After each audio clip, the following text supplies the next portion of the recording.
ದೇಶದ ಕ್ರಿಕೆಟ್ ಪ್ರೇಮಿಗಳು ಕಾಯ್ತಿರೋ ಪಂದ್ಯ ನಡೆಯಲಿದೆ. 5 ಬಾರಿ IPL ಟ್ರೋಫಿ ಗೆದ್ದಿರೋ 2 ತಂಡಗಳು ಮುಖಾಮುಖಿ ಆಗ್ತಿವೆ.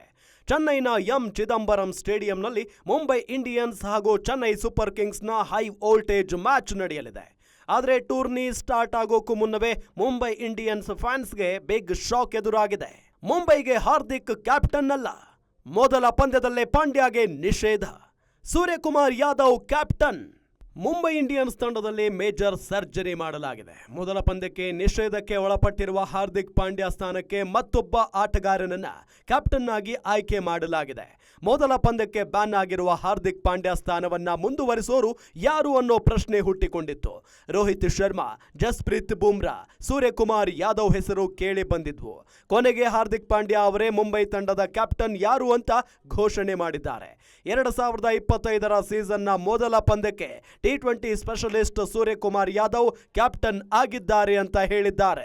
T20 ಸ್ಪೆಷಲಿಸ್ಟ್ ಖ್ಯಾತಿಯ ಸೂರ್ಯಕುಮಾರ್ ಯಾದವ್ ಮೊದಲ ಪಂದ್ಯಕ್ಕೆ ಸಾರಥಿಯಾಗಿದ್ದಾರೆ. ಮೊದಲ ಪಂದ್ಯಕ್ಕೆ ಹಾರ್ದಿಕ್ ಪಾಂಡ್ಯ ಅನುಪಸ್ಥಿತಿಯ ಕಾರಣದಿಂದಾಗಿ ತಂಡದ ಜವಾಬ್ದಾರಿ ಹೊತ್ತಿದ್ದಾರೆ. 2ನೇ ಪಂದ್ಯದಿಂದ ಸೀಸನ್ ಕೊನೆಯವರೆಗೂ ಹಾರ್ದಿಕ್ ಪಾಂಡ್ಯನೇ ಮುಂಬೈ ತಂಡದ ನಾಯಕನಾಗಿ ಮುನ್ನಡೆಸಲಿದ್ದಾರೆ. ಹಾಗಾದ್ರೆ ಹಾರ್ದಿಕ್ ಪಾಂಡ್ಯ ಫಸ್ಟ್ ಮ್ಯಾಚ್ನಿಂದ ದೂರ ಉಳಿತಿರೋದು ಯಾಕೆ ಅಂತೀರಾ? ಹೇಳ್ತೀವಿ ನೋಡಿ. ಕಳೆದ ವರ್ಷ ಮುಂಬೈ ಇಂಡಿಯನ್ಸ್ ತನ್ನ ಕೊನೆಯ ಲೀಗ್ ಮ್ಯಾಚ್ನಲ್ಲಿ ಲಕ್ನೌ ಸೂಪರ್ ಜೈಂಟ್ಸ್ ತಂಡವನ್ನ ಎದುರಿಸಿತ್ತು. ಈ ಪಂದ್ಯದಲ್ಲಿ LSG ಎದುರು ಮುಂಬೈ 18 ರನ್ಗಳಿಂದ ಹೀನಾಯವಾಗಿ ಸೋತಿತ್ತು. ಈ ಪಂದ್ಯದಲ್ಲಿ ಮುಂಬೈ ಇಂಡಿಯನ್ಸ್ ರೂಲ್ಸ್ ಬ್ರೇಕ್ ಮಾಡಿದ್ರು. ನಿಧಾನಗತಿಯ ಓವರ್ ರೇಟ್ ಉಲ್ಲಂಘನೆ ಮಾಡಲಾಗಿತ್ತು. ಇದೊಂದೇ ಮ್ಯಾಚ್ನಲ್ಲಿ ಅಲ್ಲ, ಕಳೆದ ಸೀಸನ್ನಲ್ಲಿ ಹಾರ್ದಿಕ್ ಪಾಂಡ್ಯ ಒಟ್ಟು 3 ಬಾರಿ ಈ ರೂಲ್ಸ್ ಬ್ರೇಕ್ ಮಾಡಿದ್ರು.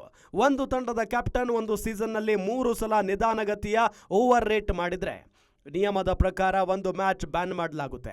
ಹೀಗಾಗಿ ಈ ಸೀಸನ್ ಮೊದಲ ಪಂದ್ಯಕ್ಕೆ ಹಾರ್ದಿಕ್ ಪಾಂಡ್ಯರನ್ನ ನಿಷೇಧ ಮಾಡಲಾಗಿದೆ. ಕೇವಲ ಒಂದು ಪಂದ್ಯದಿಂದ ದೂರಾಗುವ ಆಲ್ರೌಂಡರ್ ಹಾರ್ದಿಕ್ ಪಾಂಡ್ಯ ಮತ್ತೆ ಮುಂಬೈ ತಂಡ ಸೇರಿಕೊಳ್ಳಲಿದ್ದಾರೆ. 2ನೇ ಮ್ಯಾಚ್ನಿಂದ ತಂಡದ ಕ್ಯಾಪ್ಟನ್ ಆಗಿ ಮುಂದುವರಿಯಲಿದ್ದಾರೆ. ಮೊದಲ ಪಂದ್ಯಕ್ಕೆ ಮಾತ್ರ ಸೂರ್ಯಕುಮಾರ್ ಯಾದವ್ ಕ್ಯಾಪ್ಟನ್ ಸ್ಥಾನ ತುಂಬಲಿದ್ದಾರೆ. ಗ್ಯಾರಂಟಿ ನ್ಯೂಸ್, ಸುದ್ದಿ ಖಚಿತ, ನ್ಯಾಯ ನಿಶ್ಚಿತ.